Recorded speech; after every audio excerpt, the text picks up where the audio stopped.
যমজ হওয়ার অ্যাডভান্টেজ বলবো, এটা ডিসক্লোজ করে দিতে চাই না। বাবা মার কাছে আমরা আসলে কমপ্লিটলি দুজন ডিফারেন্ট দুটা মানুষ। পরিচালক নিজেই বুঝতে পারেন একজন ইন্সপিরেশনের নাম চঞ্চল চৌধুরী, অভিনয়ের জন্য সর্বপ্রথম মায়ের কাছে আশ্রয়। এখন একমাত্র প্রেম বলতে সাংস্কৃতিক কাজ, সিনেমা, নাটক, ওয়েব সিরিজ, এটাও তো প্রেম। সময় করতে হবে, তো এখন পর্যন্ত কোনো প্ল্যানিং হয়নি, কিন্তু অবশ্যই ও যেটা বললো যে আমরা এই ঈদের ছুটির মধ্যেই যে সিনেমাগুলো মুক্তি পেয়েছে সব হলে সেই দিন। আপনাদের দুজনের চেহারাই এক, আসলে কে ছোট কে বড়? আমরা তো যমজ ভাই। না, তার ভিতরেও আছে না ছোট। আমি 1 মিনিটের বড়। আপনাদের এটাই পোশাক সবকিছু আসলে একই। এটাই আমরা নিজেরাও এখন কনফিউশন আসলে বড় কে ছোট কে এটাই যমজ হওয়ার অ্যাডভান্টেজ বলবো, এটা ডিসক্লোজ করে দিতে চাই না। এটাই আমাদের ইউএসপি বলতে পারেন। এটা আমরা ভালো লাগার দুজনের কাছে খুব। এবং আপনাদের পরিবারে কি কখনো এরকম হয়েছে যে না আসলে দীর্ঘকে ডাকতে গিয়ে সম্মুখে ডেকে নিয়েছে? ওরকম সমস্যা বাবা মার হয়নি কখনো, কারণ বাবা মার কাছে আমরা আসলে কমপ্লিটলি দুজন ডিফারেন্ট দুটা মানুষ। ক্লাসের ছাত্রদের কাছে আপনারা মানে এই হল কিভাবে? আমরা বিমান বাহিনীর স্কুলে ছিলাম, তো আমাদের আইডি কার্ড নেমটাকে নাম লেখা থাকতো এবং আমাদের দুজনকে আলাদা সেকশনে দেওয়া হতো ইন্টেনশনালি, যাতে টিচারদের ভুল মিনিমাইজ করা যায়। খুব শীঘ্রই হয়তো বড় পর্দায় ফিরবো দুজনই, এবং এই বছরই দুটো সিনেমা রিলিজের কথা হচ্ছে।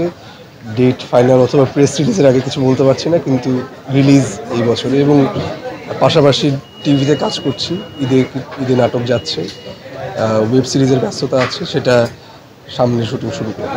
আকরাম খানের পরিচালনায় এবং আমাদের প্রখ্যাত রাইটার হাসান আজিজুল হক স্যারের গল্পে অনুদানের সিনেমা নকশিকাথার জমিন, এটি এই বছর মুক্তি পাওয়ার কথা রয়েছে। তো ওখানে আমরা দুজনই আছি। ওখানে আরও রয়েছেন জয়া হাসান রয়েছেন, ইরিশ জাকের রয়েছেন, রনক হাসান রয়েছেন। তো ওটা এই বছর মুক্তি পাওয়ার কথা, এই বছর শেষের দিকে। না, সিনেমার ক্ষেত্রে না, একটা নাটকের ক্ষেত্রে করা হয়েছিল, কারণ তখন সৌম্য অসুস্থ ছিল। আসলে মানে আমাদের অনগোয়িং সিরিয়াল ছিল, অন এয়ার আটকে যেত না হলে, সে কারণে আমার গিয়ে বাধ্য হয়ে করা, এটা পরিস্থিতির শিকার হয়ে। এটা পরিচালক নিজেই বুঝতে পারেনি। আমরা প্রথমে মা বলেছিল যে নাই বলতে, এবং আমি যখন গিয়ে প্রথম শট দিয়েছি, তারপর আমি নিজের স্বইচ্ছায় ডিরেক্টরকে বলেছি যে আমি সৌম্য না, আমি দিব্য, ওর জ্বর বলে আমি আসছি। ওরা বুঝতে পারেনি। ওর ডিরেক্টর সাহেবের একটাই কথা ছিল যে আমি বুঝতে পারিনি মানে দর্শকও হয়তো বুঝতে পারবে না, নাটকের জন্য ভালো। অবশ্যই পার্সোনাল লেভেল থেকে গর্ববোধ করি, এবং দর্শক হিসেবে আসলে আমরা খুব লাকি যে আমরা এই সিনেমাটা এখন এই সিনেমার সময় আমরা হলে এসে সিনেমা দেখতে পাচ্ছি। তো আর তরুণ অভিনয়শিল্পী হিসেবে অবশ্যই চঞ্চল চৌধুরী একজন ইন্সপিরেশনের নাম চঞ্চল চৌধুরী। তার প্রতিটি চরিত্র, তার প্রতিটি চরিত্রায়ন থেকে অভিনয় শেখার অনেক কিছু আছে, এবং আমরা খুব লাকি যে আমরা সেটা ঘরে বসে থেকে তার সাথে কথা বলে আমরা নিজেদেরকে আরও শানিত করতে পারছি। প্রথম মাই আসলে সব সন্তানের প্রথম আশ্রয় মাই, তো অভিনয়ের জন্য সর্বপ্রথম মায়ের কাছে আশ্রয় নেয়। মা অবশ্যই মা, এবং এটা মা বাবা দুজনের কাছেই যাওয়া হয়। কিন্তু যেটা আরেকটা বিষয় যে বাবা মা দুজনেই আমাদেরকে কাজের ক্ষেত্রে, কাজ নির্বাচন থেকে শুরু করে কাজ করা পর্যন্ত আমাদেরকে পূর্ণ স্বাধীনতা দেয়। তো আমাদের কাজে ইনফ্লুয়েন্স কম করে। একান্তই যদি আমরা হেল্প চাই তখন বাবা মা হেল্প করে। আপনি তো শিওর ছিলেন না, এখন একমাত্র প্রেম বলতে সাংস্কৃতিক কাজ, সিনেমা, নাটক, ওয়েব সিরিজ, এটাও তো প্রেম।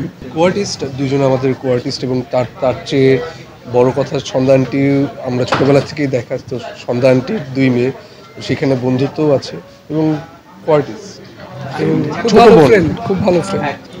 আমাদের কাছে তো আমরা টোটালি ডিফারেন্ট মানুষ। আমার কাছে যেরকম ও তো আমি তো আমার চেহারা দেখতে পাচ্ছি না। তো আমাদের 4 জন একসাথে বসলে আমরা অন্য জিনিস নিয়ে কথা বলি, কাজ নিয়ে কথা বলা হয়, কিংবা তারা দেশের বাইরে পড়াশোনা করে দুজন, তাদের পড়াশোনার খোঁজখবর, এগুলো নিয়ে কথা হয় নিজেদের।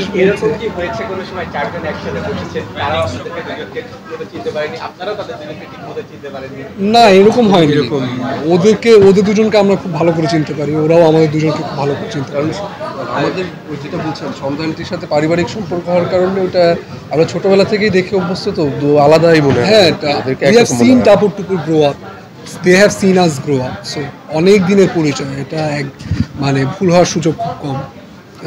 এবছরে দুটো সিনেমা মুক্তির কথা আছে। একটি সিনেমাতে দুজনের একসাথে কাজ করেছি আমরা, আকরাম খানের নির্দেশনায়। ওটি গভর্নমেন্টের অনুদানের ছবি, সেটা এবছর শেষে মুক্তি পাওয়ার কথা। তাছাড়া ঈদে এবার সৌম্য হানিফ সংকেতে নাটক করেছে।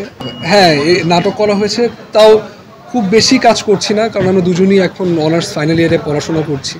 পড়াশোনাটা শেষ করে তারপর একবারে কাজ শুরু করার, মানে ফুললি কাজ করার ইচ্ছা।